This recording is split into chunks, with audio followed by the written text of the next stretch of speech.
Hey all, so this is a video. I decided to do one on What's New in Baltimore by Frank Zappa.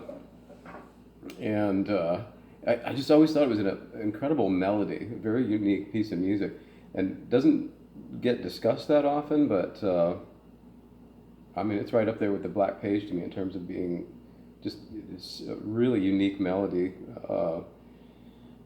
And it's I'm going to do a version that's not necessarily what the guitar player would play. They would probably play less. But if you're playing it solo, like me, because you don't have a band that plays Frank Zappa music, sadly, you might want to play a little bit more in some cases than just one singular instrument might do. They play it more in a orchestral way because different instruments take different parts over. But anyway, so it starts out on an E minor. It's just an E minor bar chord, 7th position. And we have the open E and then the octave E in there. So, open 7, 9, 9, 8, 7. And we're really going to play it like this. We're going to arpeggiate. Not going to play the high E string there. What I did there was I lifted my middle finger and pinky on the way back up. So, and then I added a G at the end there with my pinky on the A string 10th fret. Then we're going to slide the root of the chord up a whole step and fall into an F sharp minor chord. So same exact shape, just up a whole step. And then we're going to play a C in the bass by itself, 8th fret, E string, and then a harmonic on the 12th fret. This would be the D, G, and B strings, and then again on the 7th fret. So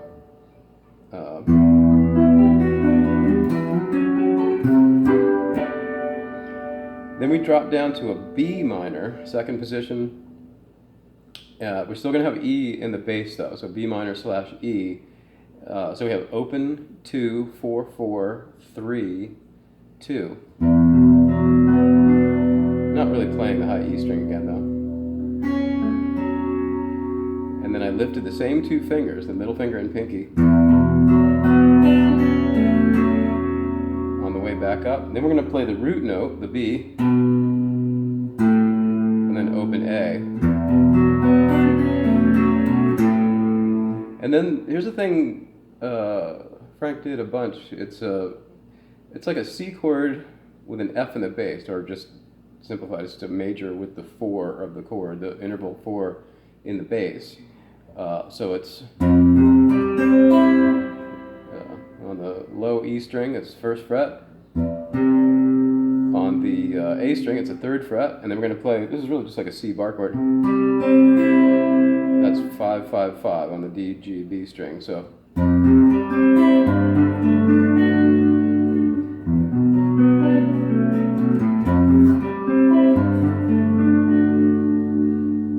Steely Dan did that a bunch, and Frank did it in Zoodalures and other places. Then it goes back to the same E minor thing that we did.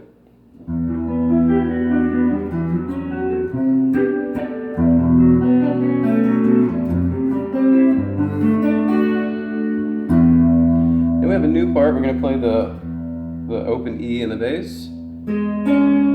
I have the D, then the G string on the 6th fret. Then we're going to play on the 4th fret the B,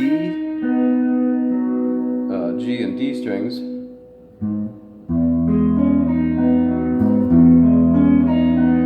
I'm hitting an A flat and then the open E.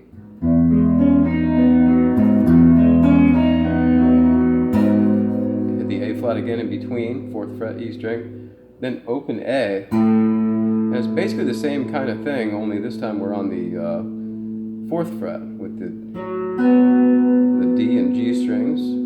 And I'm just going to play those 2 strings up there, the B and G strings on the 2nd fret.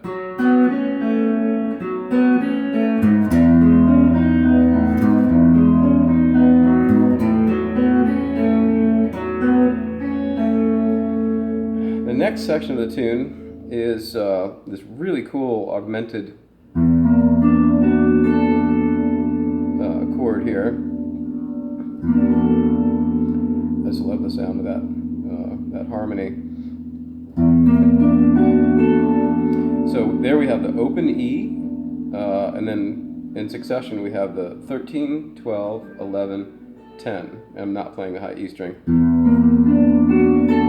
Then we're going to quickly jump down to E flat minor 11, which is X 66676. I guess I'm not really playing the A string. I'm just used to playing that shape, so I put my finger on the A string. So it's I'm just playing the first 4 strings going up. And then we're going to jump down to that same shape, but this time we're on the, it's going to be open 10, 9, 8, 7.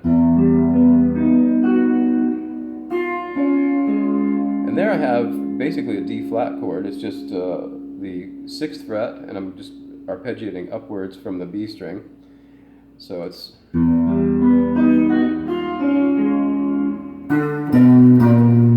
so I'm playing D, B, B flat to lead to this, which is a D flat minor with A flat in the bass. And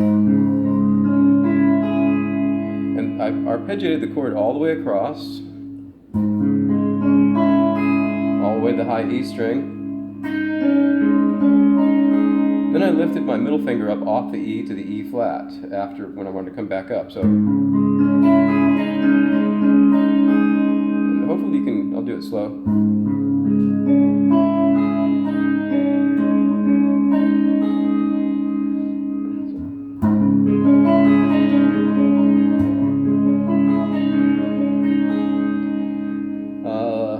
Next part is getting really interesting with the harmony here. I'm going to play this time and I don't think the guitar player would normally play this, all of this.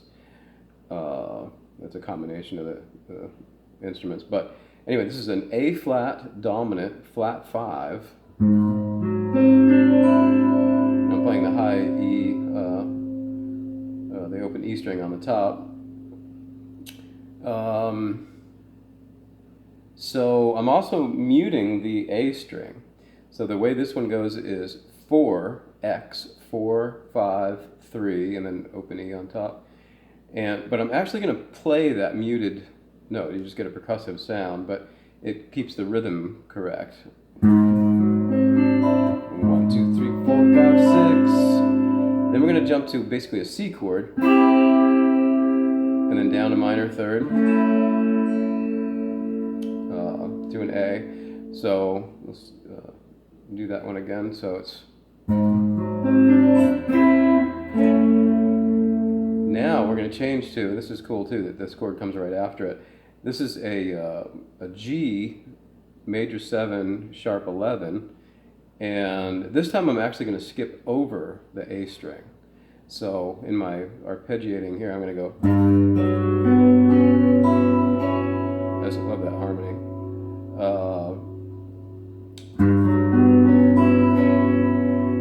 And then we're going to go up to a D chord and drop that down a minor third. That's just the first 3 strings there.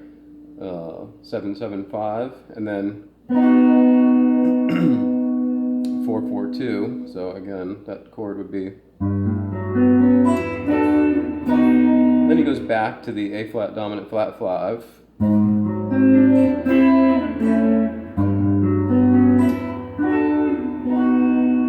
Then there's a really oddball sequence.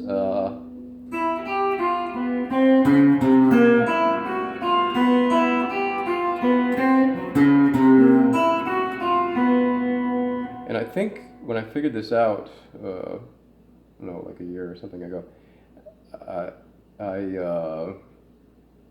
slowed it down because I was wondering what was going on there. It's hard to tell like what instrument's playing what and so on. But these are all the notes that I heard, whether or not some of them are picked up by different instruments or what have you.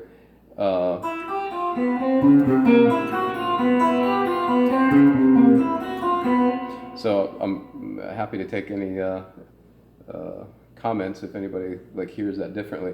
But when I play this along with the recording, that it seems to fit right in and make sense to me.